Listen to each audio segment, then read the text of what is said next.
আজকে আমরা ব্রিগেডের মাঠে পেয়ে গেছি এসএফআই রাজ্য কমিটির সম্পাদক দেবাঞ্জনকে। দেবাঞ্জন, আজকের এই ব্রিগেড, সামনে নির্বাচন, তোমরাও সমর্থন করেছো এই ব্রিগেডকে, কি বলবে? গরিব খেটে খাওয়া মানুষ তারা ঐক্যবদ্ধ হয়ে ব্রিগেডের ময়দানে এসছে। এই পরিবারের ছেলেমেয়েরাই ড্রপ আউট হচ্ছে দিনের পর দিন।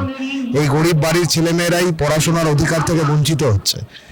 এখন তো আবার দেখছি শুধু ছাত্রছাত্রীরা ড্রপ আউট হচ্ছে এমন নয়, শিক্ষকরাও ড্রপ আউট হচ্ছে। 26,000 শিক্ষক রাতারাতি ড্রপ আউট হয়ে গেল এই রাজ্যের বুকে। এখন একই সাথে ছাত্রদের ড্রপ আউট হওয়া ছাত্রদের স্কুলে ফেরানো এবং ড্রপ আউট হওয়া শিক্ষকদেরকেও, যোগ্য শিক্ষক যারা তাদেরকেও স্কুলে ফেরানোর লড়াইটা আমরা লড়ছি। সেই লড়াইয়ের উত্তাপ এই খেটে খাওয়া মানুষের প্রতিদিনের দৈনন্দিন জীবন সংগ্রামের যে লড়াই, সেই লড়াইয়ের উত্তাপ থেকে আমরা গ্রহণ করতে এসেছি। ব্রিগেডের সমাবেশ প্রতিবারই তা বাংলার মানুষ জানে যে একমাত্র লাল ঝান্ডারই ক্ষমতা আছে এই ব্রিগেড ভরানোর। আর লাল ঝান্ডা মানেই খেটে খাওয়া মানুষের অধিকারের লড়াই। সেই খেটে খাওয়া মানুষ তারা এসছে ব্রিগেডের ময়দানে। আগামীর বার্তা তারা দেবে। এই লড়াইটা খেটে খাওয়া বনাম লুটে খাওয়া, খেটে খাওয়াদের বার্তা, সেই বার্তাটা নিয়ে আজকে আমরা ফিরবো।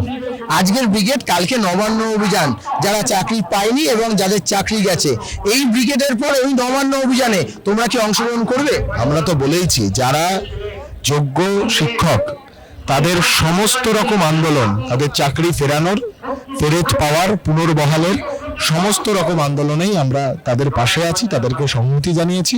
তারা তাদের মতন করে এই লড়াই চালিয়ে যাচ্ছে। আমরাও তাদের পাশে থেকে যোগ্য শিক্ষকদের স্কুলে ফেরাও, 22 লক্ষ ওএমআর শিট ইমিডিয়েট পাবলিক ডোমেনে নিয়ে আসা হোক, এই দাবি নিয়ে এই লড়াই চলবে। আজকে কি আহ্বান দেওয়া হয়েছিল বঞ্চিত শিক্ষকদের? সবার প্রতি আহ্বান, যারা খেটে খায় তারা সবাই এসছে। যারা চেটে খায় তাদের খুঁজে পাবে না আজকে। যারা খেটে খাওয়া মানুষ তাদেরকে এখানে খুঁজে পাবে। শিক্ষকরা খেটেছে, 10 বছর ধরে খেটেছে, তার আগে 10 বছর ধরে খেটে পড়িয়েছে, তার আগের গোটা জীবন ধরে খেটে খুঁটে পড়েছে, পড়ে পরীক্ষা দিয়েছে, পাশ করেছে, যোগ্যতার ভিত্তিতে চাকরিতে ঢুকেছিল, তারপরে তাদের চাকরি চলে গেল। তারা থাকবে না এখানে? নিশ্চয়ই আছে, চারিদিকে ছড়িয়ে আছে। এর বাইরে একটা প্রশ্ন করবো, সেটা হলো ছাত্র সংসদ নির্বাচন, দাঙ্গে এত আন্দোলন, সুদীপ্ত গুপ্তর মৃত্যু ঘটলো 2013 সালে 2রা এপ্রিল, সেই ছাত্র সংসদ নিয়ে যাদবপুরে উত্তাল হলো। ছাত্র সংসদ নির্বাচন কেড়ে আনার দাবিতে আপনারা কতটা? আজকে এখানে শ্রমিকরা এসছে সিআইটিউর ডাকে, সমস্ত গোটা রাজ্যের সমস্ত শ্রমিক, সংগঠিত শ্রমিক, অসংগঠিত শ্রমিক সবাই এসছে। যে শ্রম কোডের বিরুদ্ধে এই লড়াই, সেই শ্রম কোডের মাধ্যমে ট্রেড ইউনিয়নের অধিকারটা কেড়ে নেওয়া হচ্ছে। ঠিক একই রকম ব্লু প্রিন্টে স্টুডেন্ট ইউনিয়নের অধিকারটা কেড়ে নেওয়ার জন্য স্টুডেন্ট ইউনিয়ন ইলেকশনটাকে বন্ধ করে রেখেছে। তার বিরুদ্ধে দাঁড়িয়ে ইমিডিয়েট স্টুডেন্ট ইউনিয়ন ইলেকশন করতে হবে, কোনো টালবাহানা চলবে না।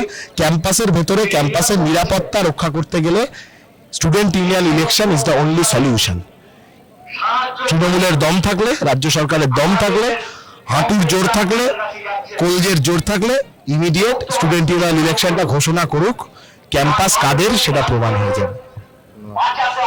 আমরা কথা বলে নিলাম এসএফআই রাজ্য কমিটির সম্পাদক দেবাঞ্জনের সাথে, কিন্তু এই ব্রিগেডের পরে কালকে নবান্ন অভিযান থেকে শুরু করে কলেজ সংসদ নির্বাচন, কোনো দিকে 1 ইঞ্চি পিছিয়ে থাকতে রাজি না বামেরা। তবে রাজবর্মার সাথে Chakraborty, vision plus news, Kolkata.